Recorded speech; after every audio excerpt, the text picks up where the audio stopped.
Namaste to my viewers in India and elsewhere. Today I have a very special guest, Dr. Subramanian Swamy, visiting from India. He needs no introduction. Welcome to my home.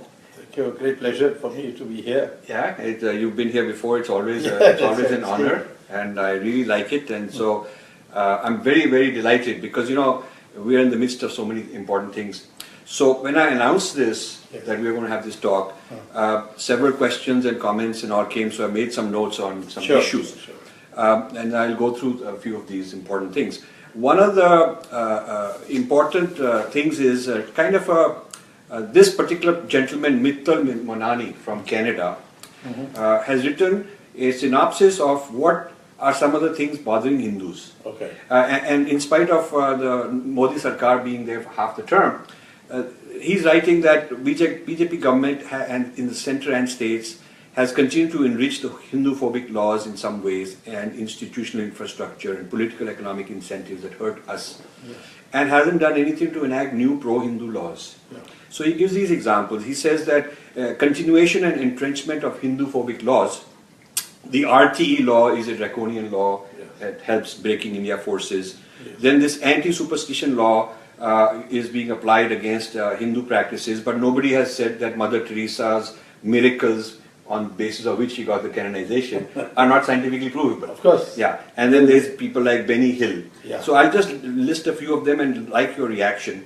Then there are laws to protect Hindu traditional practices are being changed. So many of the complaints that something is superstitious or something causes pollution, these kind of things are going on. And then he mentions political economic incentives that encourage conversion. So for instance, he gives an example where there are benefits government organizations give to Christians and Muslims to incentivize conversion. And then he talks about that there are corporations that are not only funding church construction, and these are government funded things, but they do things like IAS coaching for minority people. And then in Kerala, there is an organization, in the government organization, to give money to Christian converts from scheduled castes and so on. And then he goes on to say that there are minority scholarship schemes, loan waivers in various places. And in Telangana, there is a government plan to construct 60 residential schools which will be reserved only for religious minorities. Now all this is causing a lot of problems. What is your feeling about this? Because Hindus thought that one of the solutions to all this is to change the government. And halfway into the term, these things have gotten worse, if anything. Well, I'm not sure about it getting worse, but I would certainly say this, that this kind of dissatisfaction is quite widespread. But I'd like to put this matter in perspective. First of all, we can't change laws yet at will because of the fact that we still don't have majority in the Rajya Sabha. Right. And certainly constitutional amendment bills, without the help of the parties committed to the kind of appeasement that has been a disease in our country, I don't think we can get a constitutional amendment bill which favors the Hindus so easily.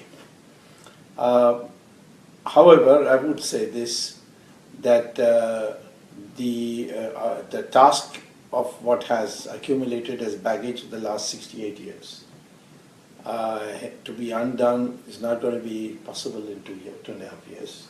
But isn't RTE new under Modi, and also the anti-superstition was signed by Modi?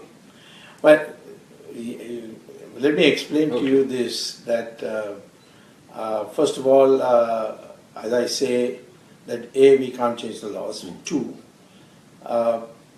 there has been a ideological discussion, if I don't want to call it a clash, but there's a discussion as to what is premier for our party. Modi has been, pretty much convinced that development alone will produce the miracle. Development in the economic sense. Economic sense and governance. Right. I've explained to him and many others that if development alone or governance was voters alone was enough for victory in an election, then Morarji Desai should have won in 1980. Rajiv Gandhi should have won in 1989. Narasimha Rao, who did a paradigm change, Yes. lost very badly. He should have won in 1996. So you have to carry the And sentiments of the people also. That's right. And Atal Bihari Vajpayee with India Shining and so on, Right. we lost half the seats. So there is a sentimental question. Yes, therefore I would formulate the thing like this, that development is necessary but not sufficient.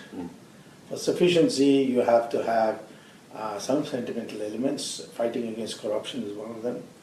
Hindutva for us is another. And I certainly think that the reason we got a majority after 33 years or 35 years is because people chose to rise above their caste and vote for us. The reason why we lost in Delhi and Bihar was because we only spoke about development. The reason why we got majority in Assam is because of the Hindu question, that are we going to survive or this infiltration is going to continue from Bangladesh. So that matter has to be very soon resolved over one simple question, and this is the building of the Ram Temple, which I'm spearheading. And I am pretty confident from my knowledge of the power structure and the party structure and so on, that within a year we will resolve this ideological. That will be a very big thing. Yeah. Huge. And I think we will win that. And Fantastic. I think, it won't be difficult for Mr. Modi, who hasn't been a Pracharak of RSS, to come along with us rather than those who say, no, only development. Right. Only Anglo-Saxon attitudes would take us. Well, that's very good. Just by way of comparison, in the US, affirmative action and helping minorities is never at the expense of Christianity. It's not a religion issue. Yes. It may be blacks or Hispanics as race issue, Yes. or underprivileged people from an economic standpoint. But it is not anti-majoritism. Yes. The most liberal left in the American sense, whether it is the Hillary Clinton or whoever you would consider the most liberal left, are not anti-Christian. Yes. In fact, they are very proudly practicing Christian. That's right. Obama, who's one of the most liberal left-wing presidents in history, announced his candidacy that he's going to become the president on the footsteps of his church. Yes, that's right. So it's like saying that the CPM will stand in front of Birla Mandir in Delhi and say, I am proud to announce in front of my deity, I'm proud to announce that I'm going to run. Yes. So it is that sort of a thing. Yeah. Somehow in India, the idea of promoting minorities and all that has become synonymous with anti-majority.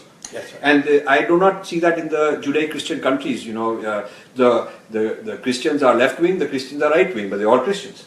So this is also a point that I think the media hasn't brought out. Well, you have a beautiful phrase for it, breaking India. Yes, that's the cause. And breaking India. The other point that it raises is the notion of minority in today's world should be based on global privileges, global clout. And you cannot localize and say in this district you're a majority or a minority, because and I give the example that if there was a McDonald's restaurant, you can't call it a minority establishment because it has 20 employees. It is controlled by a huge multinational. Right. So they got the clout. I mean, the East India Company was the biggest thing ever in history at the time. If they had one little outpost, you couldn't say they're a minority because they have 10 sepoys here only. Right. So you have to look at the global power, because after all, the Breaking India forces are using their global power, money, propaganda, legal support, political support. So I don't think that the Christians are minorities when you look at their global power. I don't think the Muslims are a minority when they look at their global power. But this would require a new way of thinking. Well, I'll add one thing to it. One thing is certain, that in the behavior of what we call as minorities in our country, for which there's so much screaming for tolerance, look at their behavior where they are locally majorities. Yes. Muslims in Kashmir Valley, Muslims in a district called Mallapuram of Kerala, or in a town panchayat near Vellore in Tamil Nadu. And northeast, many northeast the Christians. Christians, yes. Now, But the Christians or Muslims, they call themselves minorities, and they demand all these protections and tolerance and let them do the way they want it, etc. But where they are in India, leave alone what they are in Saudi Arabia or in the Vatican, where they are within India, anywhere, no matter how small, in majority, the Hindus are treated almost like third-class citizens, not second-class. So we have to know one thing, that there has been a historical situation where the Hindus have been regarded as hostile by the global Islamic and Christian forces. Yes. And we have to deal with this and overcome this baggage of 68 years. Yes. With many doubting Thomases in our own party, Yes. who crave for accolades from the West. Absolutely. I want to get into that more detail. Yeah. Yes, absolutely. So, can existing laws be used? Are there laws? Yes, I'll give For you. instance, if they say secularism, then why can't we use that and say that all this minority business on religion? Absolutely, no question about it. I'll give you another example. You spoke about conversion, induced conversion, bribing, etc. There's a constitution, bench judgment, very clear judgment. And I've fought court cases when people have tried to liberalize the conversion laws. And one where the Supreme Court has said that you have a right to propagate your religion, but you have no right to convert. And that if you convert by inducement, it's illegal. So these laws exist in some states today. Himachal, we didn't pass it, the Congress passed it. Veerbhadra Singh. Similarly, Madhya Pradesh, when the Congress was in power, they passed this law called Freedom of Religion. So there will be lots of foreign pressure when these laws are enacted or enforced. Yes. But we have to withstand that. Absolutely. Because our sovereignty is at stake. Absolutely. I mean, all these countries look after their own sovereignty. But then the politician has to be strong. Take, for example, Jayalalitha. In 2003, she enacted a very strict anti-conversion law. It just took a visit of a consul general's, not consul general himself, but consulate general's officer to her, to tell her that she would face censure of some committee here on religious freedom. And she did a somersault. And she went to the other extreme. So, I mean, if politicians are people who get scared of foreign powers. Yeah. So this US Commission on International Religious Freedom, Yes. Which I've monitored for a long time, and in my book Breaking India I also wrote about it, has no Hindu on it, and never had. I mean, there was one symbolic one who left it for a year. Do they know the Hindu religion exists? And they think it's some kind of a voodoo, pagan, evil, whatever. But you know, the whole, they've never censored, never taken to task Christians for doing bad things to Hindus, as if they are only the victims, and nor adequately responded to the fact that Christians are also persecuting other Christians, like all the sexual assaults going on in the church. In the Western countries, it's okay because there's litigation going on against the church, and they are settling for billions and billions of dollars. There's one just 2 days ago here in New Jersey. But similar things happening in India are hushed up by the Indian authorities and this US Commission on Religious Freedom. So this is pretty... I'll go a step further. There was such a big international hullabaloo about a 70-year-old nun in West Bengal being raped by pro-Hindutva forces. After investigation, it turns out that there were migrants from Bangladesh. Who had done it? Muslims Yes. had done it. Yes. Silence. Silence. Yeah, they didn't have the decency to remedy There that. was a explosion or a firebomb thrown into a church in Delhi. Big hullabaloo. What transpired in the end?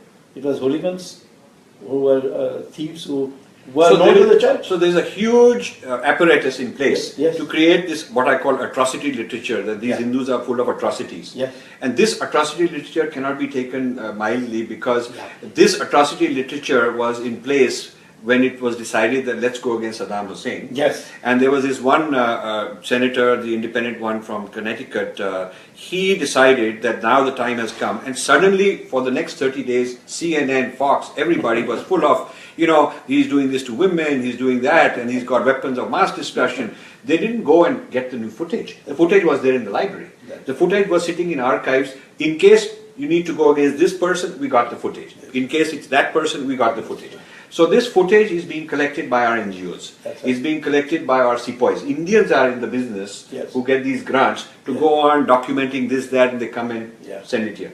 It's also interesting that 10, 15 years ago, I wanted to write a book on the Ford Foundation in India. Yeah. And they wouldn't let me have access to anything. So some well-connected person took me there, and I said, I'd like to sit in your library and see all the reports that you funded, because they funded a couple $2 billion worth of things. Now, most organizations are very proud that these are the reports that we have produced, and you can come and look at them. And they said they have not a single copy of any report in Delhi.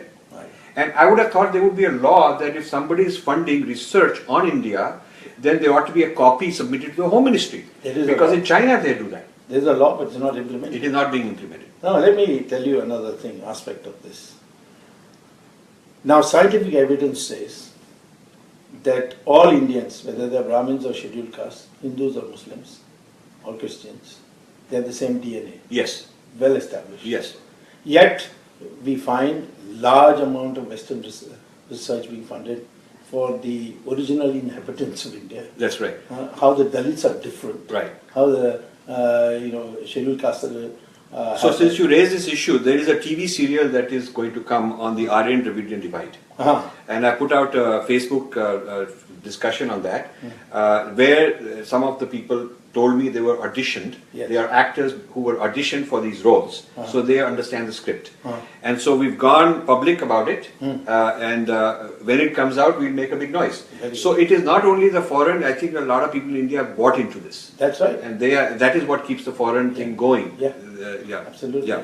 So the thing I want to discuss is that regarding this Breaking India forces, in the 60s, actually in the 50s, after the Second World War was over, and there was this fight with the USSR, the Cold War, there was a meeting where people from the CIA, Ford Foundation, these kind of people got together and decided that in the New World Order, it's very important to infiltrate the left-wing people who are pro-Soviet, who are Marxist type people, buy off some, compromise some, keep an eye on some. So this business of getting very close to your enemies is a very clever strategy that has been there for. Get close to your friends, but even closer to your enemies with a certain mission. So the Ford Foundation and these NGOs, foreign-funded NGOs, were set up systematically to infiltrate the left wing and win them over. And sure enough, all these left-wing people were turned hostile against their own civilization. That's right. Now what has happened? They realize that now the left has some clout only, but right-wing intellectuals are coming. So they have decided a parallel apparatus needs to be set up, and this is called think tanks. So now there's 3 levels of think tanks operating in India. There's people in the United States based here, big think tanks, Heritage Foundation, Carnegie, all these kind of huge ones, dozens of them. And they've started suddenly hiring young Indians. Very fashionable. If you're a young Indian, you're smart, you're articulate, they got a job for you. Second is some of them have opened a branch in India, like Brookings, India. They're based in India and they're hiring people. All this comes under the garb of we're going to help you study, we're going to study the Kumbh Mela, tell you how to manage it better. And the sadhus don't know, as if they're running for 5,000 years, but they will improve upon it. So all kinds of ways of infiltrating. And then the third are Indian think tanks, not officially linked through the trust, through the board or anything with any foreign entity, 100% owned and controlled by Indian people, but ideologically aligned.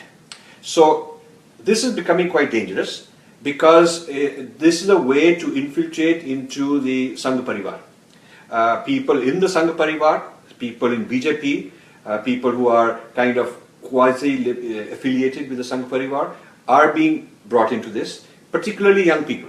Some of them are son or daughter of an important person.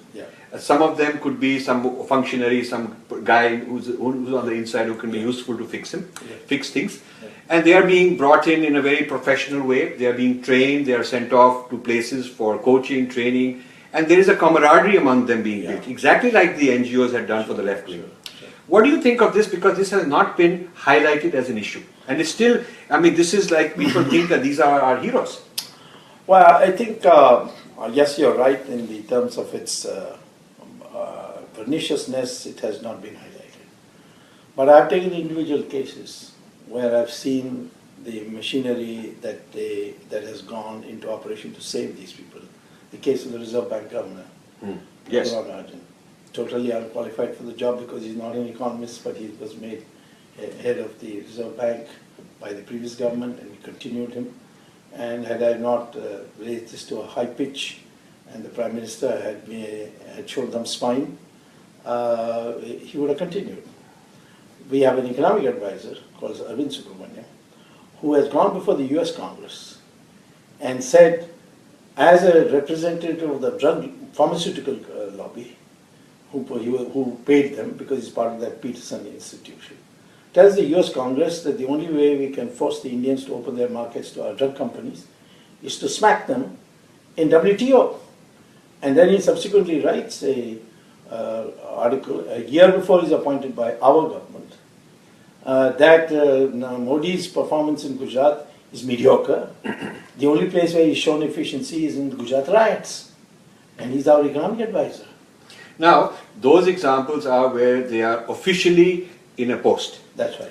I am thinking of the ones who got no official post, Yes. but who are there. Of course. Who are in the Sangh Parivar thinking apparatus, who are some related to some, they do a conclave somewhere, and they bring intellectuals. And so, it looks like they are they're thinking like us. They are the future right-wing Hindu thinkers, and some of them are compromised. Quite right. So these people, because they have no official post, they can get into places without being noticed.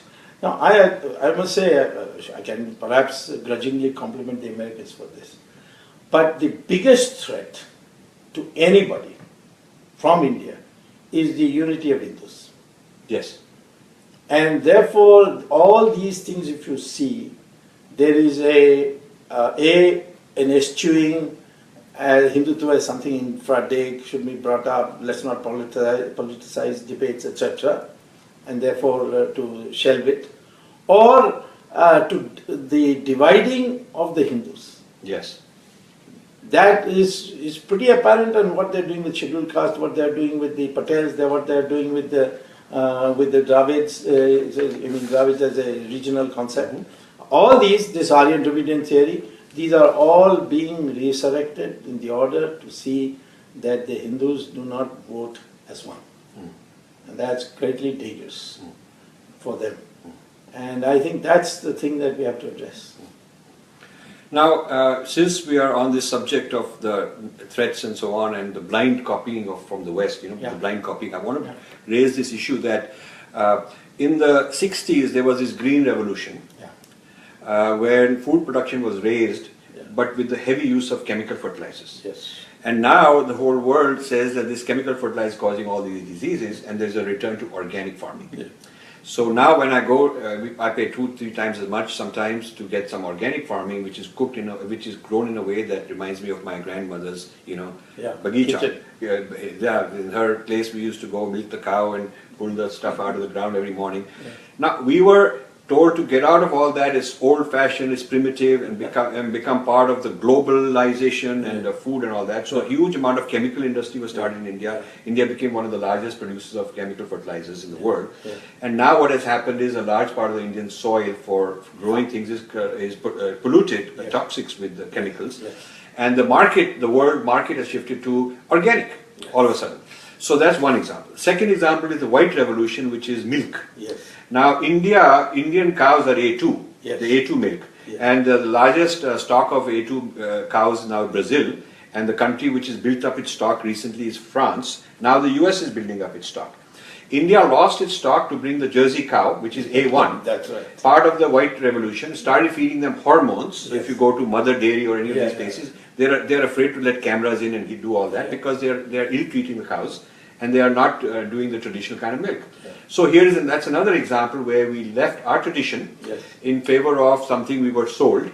Now here in Princeton, place is selling A2 milk, and it sells out.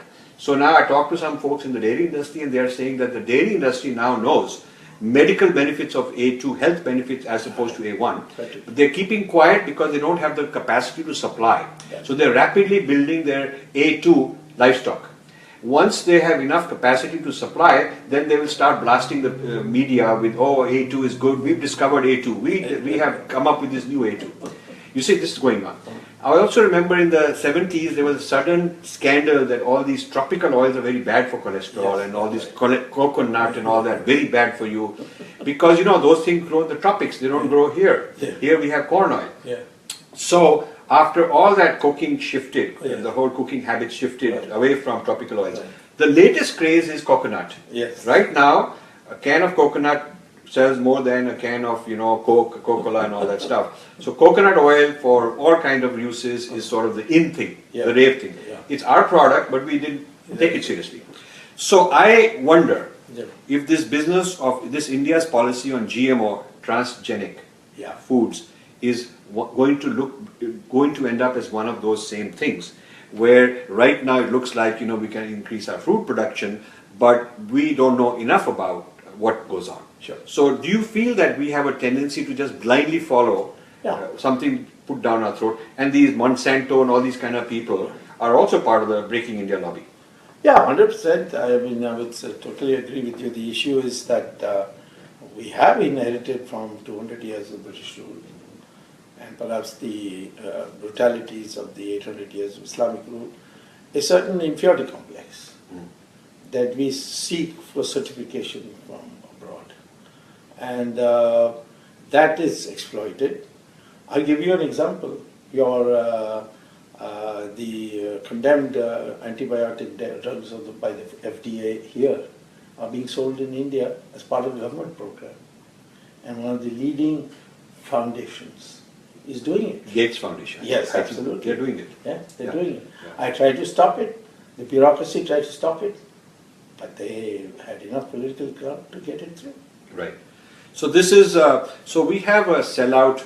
Not only we can blame, you know, missionaries and those kind of things, not only the Marxist NGOs, but our own, some of our industrialists, some of our political people are infiltrated, compromised. So and out there have economic interests here. They have economic interests here. So that's a very serious. Certainly. See, the thing is that the Americans certainly think that unless India fights its way through, a third pole in international affairs should not emerge. So India should be another Japan, you know, good friend of the Americans. But in the end, taking orders from the Americans. And put US bases to protect them or something like that. They won't need bases. They will make us do the work. I'm in favor of good relations with the United States, but not as a junior partner. I mean, and therefore we must have a triangular relationship with China. And in order to keep the US in its place, we must also engage with China. It's not an easy thing. China, Russia, we should be with all of these guys. Russia in the Asian context is not that important as China. So once you get the Chinese... and Japan? Japan is part of America. They are going to be friendly with you. The Americans are friendly with you. They are not going to be friendly with you. The Americans are going to be friendly with you. And Japan, if you do, it will be at a cost of our relations with China. So I am saying that all these you are saying that there's no more missionaries and so on, true. But the reason is India has today, because of its democratic dividend, because there is enormous capacity to increase its agricultural production 10 times within 2-3 years. It has, because we have our agricultural, Indian Council of Agriculture Research experiment plots, which says that we can grow 7 times what we are growing today in 2-3 years' time with just normal scientific, not more fertilizer, but scientific farming. So, and we are still the world's cheapest producer of agricultural products. Imagine we went to the WTO and saying that we won't give you market access unless you give us market access. And I think the huge breakthrough is happening technologically with solar energy desalination. The guys in MIT, Indian people, are at the cutting edge. And with that, all the coastline will be producing fresh water. This is happening, the Middle East is investing. India should become a hub for this technology and manufacturing, because we could turn this into a huge benefit for us and overseas. And if you can supply desalinated water inexpensively to farmers, our farmers can grow a huge amount of food. No, in India such things are happening in micro level. It needs a macro approach. Now, I gave for example in Jamnagar, there's an oil refinery. The Jamnagar municipality said we can't give you water for your refinery. So the management of the Jamnagar refinery, they put up a huge desalination plant. And now they're giving water to the Jamnagar municipality. Right. The Kalpagam nuclear project in Tamil Nadu is producing all the water, drinking water for the staff it needs from desalination. But yet the Tamil Nadu government is screaming for a few cusecs of water from the Karnataka government for Kaveri. Because they're stuck in the old way of thinking. Absolutely, and there are other interests also. If there is water shortage, then these water tanker people make a lot of money and they share it with the politician. So I'm saying that all these are within our reach, and certainly reverse osmosis and solar energy, the Israelis are great, we are great friends with the Israelis. Right.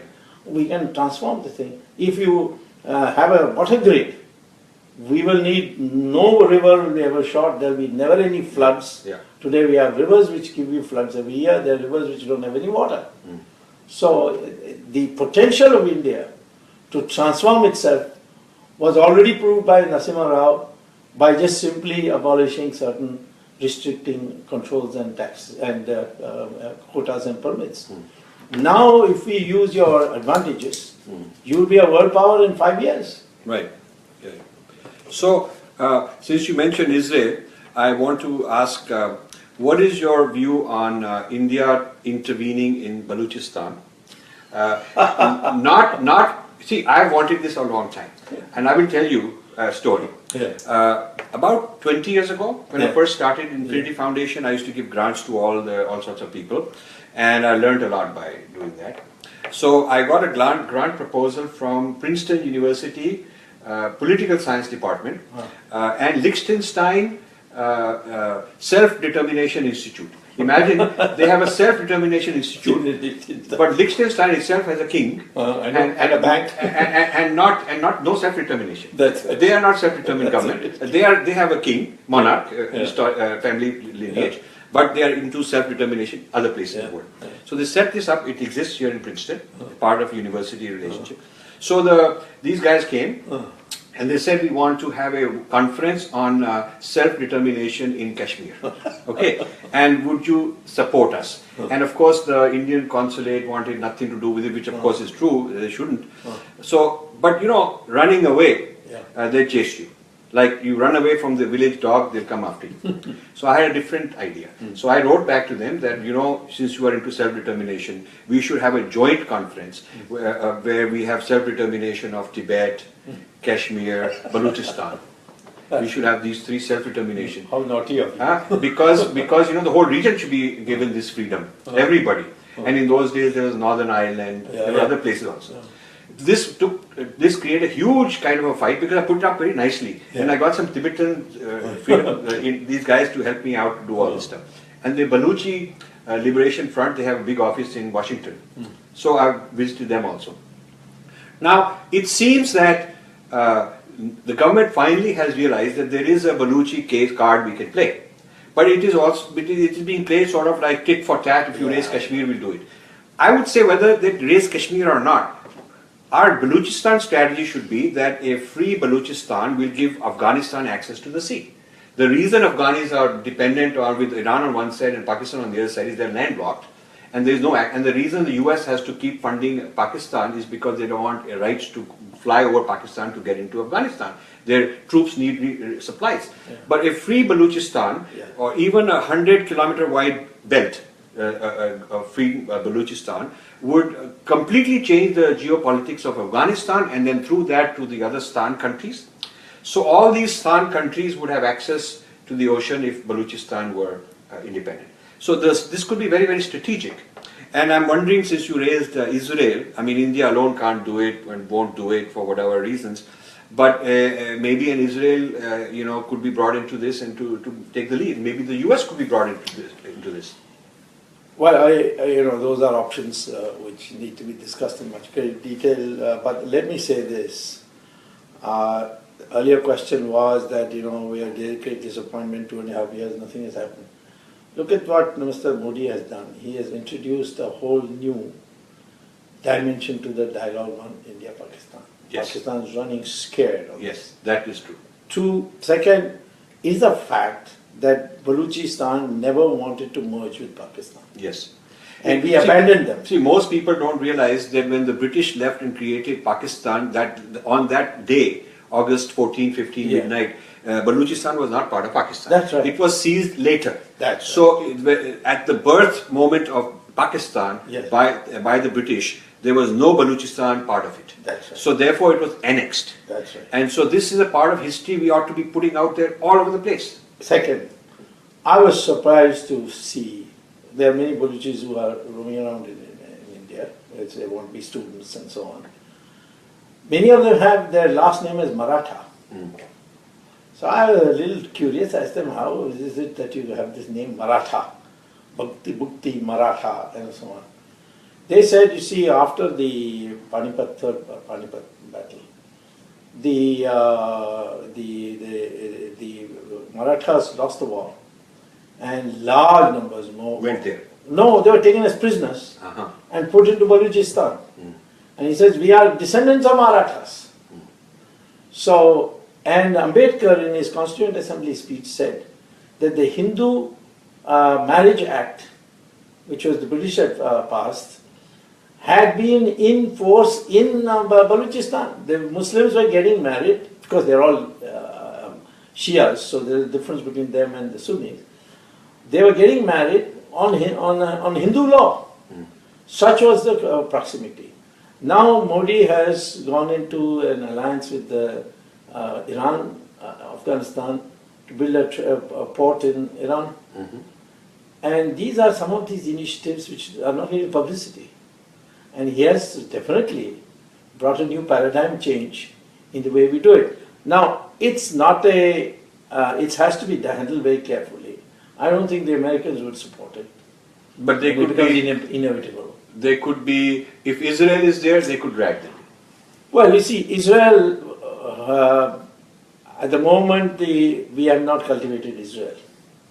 We ought to really sign a joint military pact with them for terrorism. I think, in fact, the US, China, Israel and India, they are natural allies as far as fighting the ISIS is concerned. And we have been hesitating for no reason. Prime Minister was to go to Israel, but he's been postponing. Now I think he will go. But then he goes, he'll also visit the Gaza Strip or whatever that's called, Palestinian. I mean, this equation, we should get out of it. Yeah, to appease the Muslims. They are all supporting in OIC, that is the overseas, whatever it's called, in Islamic conference. They're all supporting Pakistan's stand. Right. So you see, where we have a common thing with the United States is that the United States realizes that they cannot just leave a vacuum in Afghanistan. That's right. Obama did that. If Trump comes in, he'll go back in a big way. Right. Hillary Clinton will also have to make sure that we cannot withdraw. Rather than attacking Iraq as they should attack Pakistan. They're realizing this mistake. So I think and the more ISIS type things happen, the more they realize that the real nukes are in Pakistan, that's the training ground of this whole jihadi machinery world. They would have a huge benefit in terms of... Not only that, there's a complementarity. We have the manpower. Yes. One of the finest fighting army. The people are willing to die. Yes. Whenever we have gone to war, the captains are the ones who have died in the maximum number of any other country of the world. Because we fight from front. Yeah, the captains lead from the front. Right. The second, and they're very brave people, our soldiers. Yes. Then the Israelis got the intelligence. And a lot of technology. Improvement of technology. And the Americans have got the hardware. Right. It's a great combination. Yes. So my feeling is that when the thing started in Pakistan, the US had to attack Afghanistan and all that stuff, the George Bush, after 9/11. Yeah. They made their rounds and asked India, can you give us help? That's right, we failed there. I think there was no strategic thinking that you want a division we want freedom of Balochistan. That's right. You free up a 100-mile kilometer, Right. a 100-kilometer belt. That's right. We will not jeopardize our division if there is no access to the sea. Right. You protect that 100-kilometer Right. thing, corridor. Yeah. That is your job, and then we can get into Afghanistan. And Israel can do a lot of things. Sometimes, people think it's all risky. But the riskiest thing is to do nothing. That's right. Staying, keeping your eyes closed, hiding, making sure, maybe hoping this guy will pray, he'll be okay, he'll be nice to us, we'll send him mangoes, all that stuff. It's the riskiest thing. One way to reduce risk is to take on the risky problem and get done with it. Absolutely. So this has to happen, otherwise Pakistan is just encroaching. They're encroaching through Bangladesh, through the northeast. Oh yeah. We have to really take this on. Yeah. And I think this is less risky than doing nothing. Absolutely, there's no question that there's no compulsion that we should work for the integrity of Pakistan. Pakistan is an artificial entity. It happened with Bangladesh. I mean, we didn't create Bangladesh. They created conditions for it and made it difficult for us not to do anything. And same thing today. Just one statement of the Prime Minister on the Red Fort, the morale of the Baluchis is just unbelievable. I mean, they have never heard such a good thing. One sentence. Now, there, of course, I must compliment Modi to it, but I want him to follow it through. Because there are a lot of people saying, why are you doing all this? The Americans will always tell you, don't do it. There's no question. But it doesn't mean when they finally do it, they won't support you. Like in Bangladesh, they even sent the 7th Fleet Task Force to dissuade us. Right. But when we finally established Bangladesh, they were the first ones to recognize Bangladesh. They'll also realize that disrupting the status quo is bad, but once it has been disruptive, they have to pick sides. And maybe once the change has been happened, it's de facto, they might as well support the winner. Right. So I think if we were to bring Iran on our side a little bit, that this Balochistan is at Pakistan's expense, not at their expense, and mediate some sort of a detente with between Iran and Israel, because this Hezbollah thing has to stop. India could get a huge dividend by saying, okay, we can solve that issue politically, but you guys have to get rid of this Balochistan being under Pakistan. In my opinion, both Israel and Iran, we can run parallel policies and succeed. Right. And they're both agreeable to that. Right. The Israel is less than the Iranians, but the Iranians recognize that your relationship with Israel is your bilateral matter. Right. And they are Shias. Right. And they have cultural links. You should see the ordinary people in Iran. I've been to Iran once at their invitation of their government. Ordinary people think that India is a great place. Yes. I mean, I've not seen that in any other Muslim country. Yes, Yes. The Iranians have that kind of a thing. Absolutely. Yeah. So I want to shift now to internal issues. Yeah. We have a population. Yeah. Now you can think of it as an asset or a liability. Yeah. Asset, if you look at the karma indriyas, Yes. and but liabilities, if you think of it as a stomach that has to be fed. Yes. There's 20 million youth entering the job market age bracket, but not 20 million new jobs being created. Yes. So at some point in time, we're going to have disgruntled youth unless the economy grows really fast. Also, there's only so much you can support by way of population on a given piece of land. I know Japan has higher density and they've done fine. So what do you think of the population bomb? At some point in time, do we have to shift? Now I know that the aging population, the aging syndrome in Japan was a big liability for the economy, and now it's going to hit China also. But the other alternative of just going on expanding, especially certain minority groups going on having... That's a difficult yeah, so that's a problem. So what do you think should happen to that? Because nobody wants to talk about it. It's like politically incorrect to even raise this issue. Well, I'll tell you one thing. First of all, we are a democracy and a secular country because the overwhelming majority is Hindu. If the overwhelming majority was Muslim, it would be Pakistan. That's the only difference. That's right. Or even Bangladesh. Right. Now, so it is in the larger interests of the value of democracy and secularism that we should ensure that the Indian district-wise remains a majority Hindu. Right. And it's a Hindu nation, there's no doubt that's the that's a legacy. That's Right. We have always looked after many minorities who wanted protection from us, like the Parsis, the Jews, the Ahom dynasty, which is, they all became Hindus, of course, but they came from Thailand for protection, and we gave them pieces of land. Right. And they built a beautiful kingdom. Now, starting with that, there is, as you very correctly pointed out, a slowdown in the growth rate of population. There is also a slowdown in the growth rate of population of Muslims. Is there? Yeah. The Muslims of Kerala grow at a slower rate than the Muslims of UP. But growth in Kerala, yes. Yeah, Yes. but that's why. What is the difference? Education of women. That's right. Education of women. That's right. Yeah. So you fight for the freedom of women to have equal rights in Islam, and don't care for all these mullahs and so on and so forth. Right. And the Supreme Court is ready. So for they should send all the feminists to the madrasas and say, no, you take over. We should start these NGOs, feminist NGOs that will give human rights to madrasas. Absolutely. The Hindus will never oppose equal rights for women. After all, when Subramanian was raised, everybody, including the RSS, the priests, the sadhus, the Shankaracharyas, all supported Right. that women have equal right to worship. Right. And it was done. But so from our point of view, there's no. But in the case of Islam, there needs to be a prodding that you have to give women equal rights, because that is modern civilization. Yes.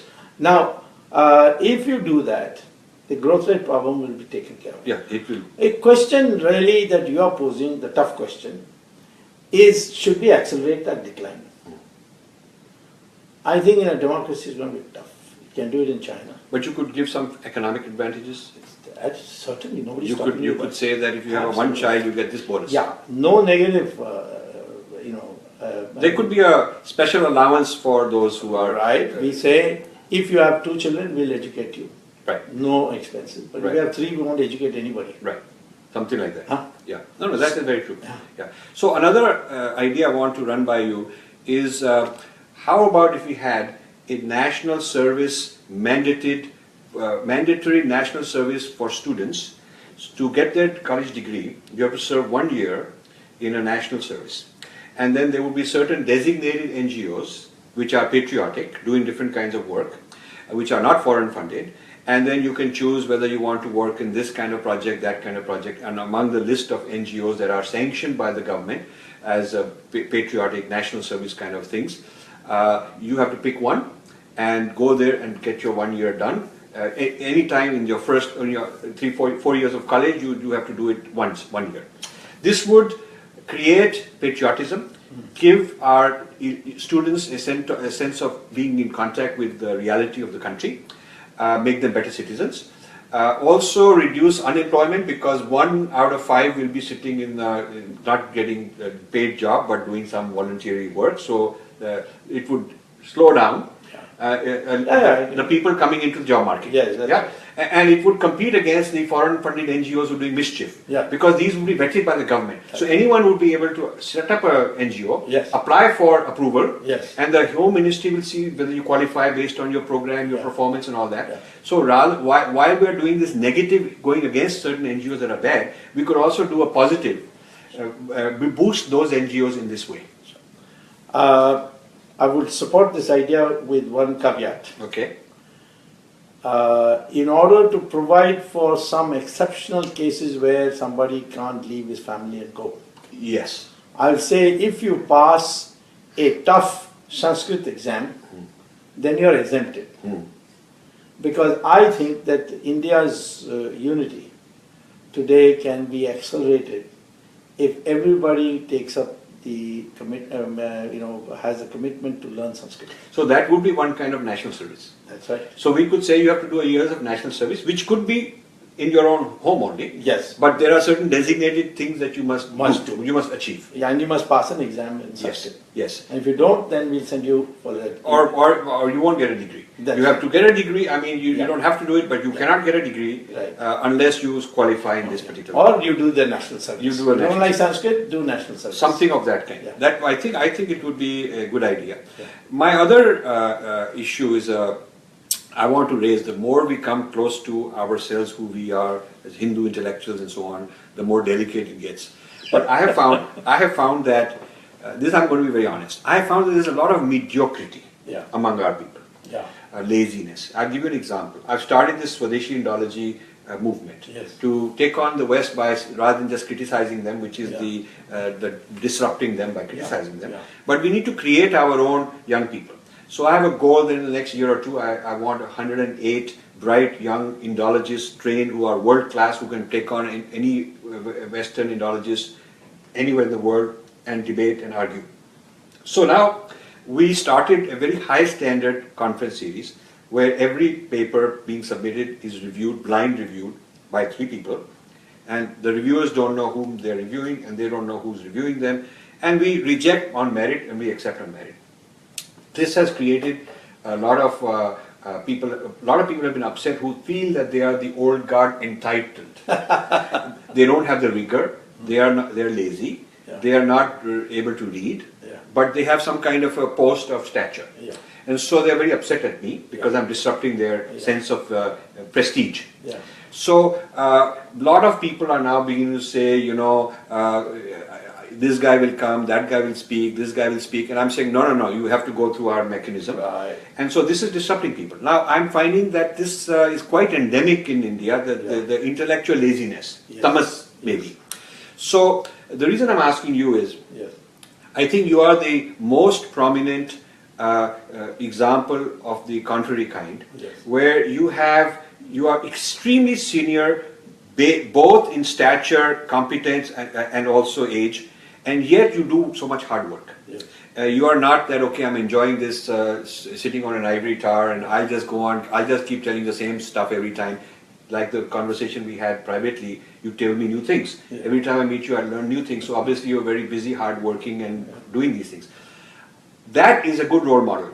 That as you become senior, it doesn't mean you become lazy and you're not working so hard. You're not. You have to still be hands-on. That's right. So I noticed this is a good quality that a lot of Americans have. That even the very senior people are exceedingly hardworking. But I find that when I go to the institutions in India, some academic institutions, some what they call think tanks, I don't know how much thinking they do, they are sort of run by people who are the old guards, very stuffy, and they'll close ranks and they'll say bad things about somebody like me because I'm exposing them or I'm pointing out that they are not good enough. On the one hand, they have lost these battles in Indology to the Westerners in so many topics. On the other hand, they may have gripes and they're angry at it. But they are not willing to do the hard work to replace it. And when I work with young people to do that, there is a jealousy. So I need your advice. If I do nothing, then the mediocrity continues. If I intervene, then I'm sort of... now these are not Christians and Marxists, they are Hindus. They are people. But so this mediocrity, you see, in the United States also you have to publish or perish. So the person is told now where are your peer-reviewed things and all that. There are some problems with that too. But the point is at least the person is always working. And he's getting students to do this. I find that there are so many people who are, some people who are vice chancellors of this or that, or who are deans here, head of department there, but they really haven't published a whole lot. I mean, they just, they go and give the same speech and they, you know, for 20 years they're talking the same stuff. What to do? Well, first of all, never give up, because I find from my long years of struggle that ultimately India yields to the fighter, and that's history also. So I think you don't have to worry about people bad-mouthing you because you have established reputation. There is no one who can take that reputation away. You fought it hard, your own personal sacrifice to do this has established you. And what you're doing is absolutely necessary, and it is in Indian tradition because what you're running is a Gurukul. Yes.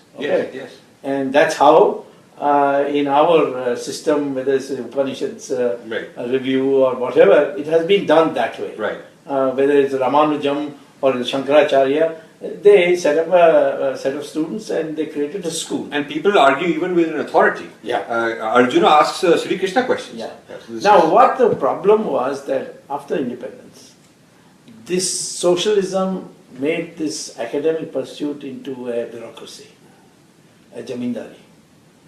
And the loyalty became a factor, and therefore mediocrity got promoted. That I find even in political parties, although that's beginning to change. So the good news is that anyone under 30 today is a totally different person compared to, say, 50 years ago, who was under 30. Yeah, and that's very good. 80% Yes. of my Facebook followers, we have now approaching 900,000. Yeah. And thanks to all of you guys. 80% are between the age of 18 and 40. That's brilliant. That is worrying. But you see, it is not just academics. Now, you go to this Jaipur Literary Festival, you go to you go to these Yeah. media shows. Yeah. They're also parading, the Jaipur Literary Festival and others like Yeah. them are just parading often just a one-sided view or mediocrity or a celebrity status. Yeah. Not people who've actually done innovative work. I agree, but this, don't think this is going to last long. Because the pressure from below is tremendous. And social media. And you see, if the pressure from below was not there, do you think a party like BJP would ever come to power with absolute majority? Yes, yes. And it's really today the so-called Lutein class, as we call them, they are a vanishing breed. And they know it too. And in the Lutein breed, those who privately tell me that they agree with what I have, my views are on this and all, which outside they will never be able to say, that's the number is growing. And I take my survival in the system and making progress in the system as an indication that this country is ready for change. Yes. And the only way that can be stopped is people give up. Yes. You just don't give up. Yes. So with this, I think we should close. We have you have busy appointments, many appointments. I would love to just go on talking, but thank you for your time. And I think this is so nice. I mean, I feel encouraged, excited, stimulated. I don't know what else to say. Yeah. You've been a great source of inspiration for me. Vice versa. Not only that you can take on these kind of things that encourages me that maybe I should also take on these kind of forces, but your ideas, innovation, hard work, honesty, sincerity, and kind of here it is on the table, kind of, direct in the face view of things. Yeah. I really like that. Thank you. And I think we need more people with that audacity. And we need more Rajiv Malhotras also. We are a good team. Yeah, Thank you so much. Pleasure. And it's really an honor. It's really an honor. And thank you all for watching. And I'll be back in a few days. Goodbye.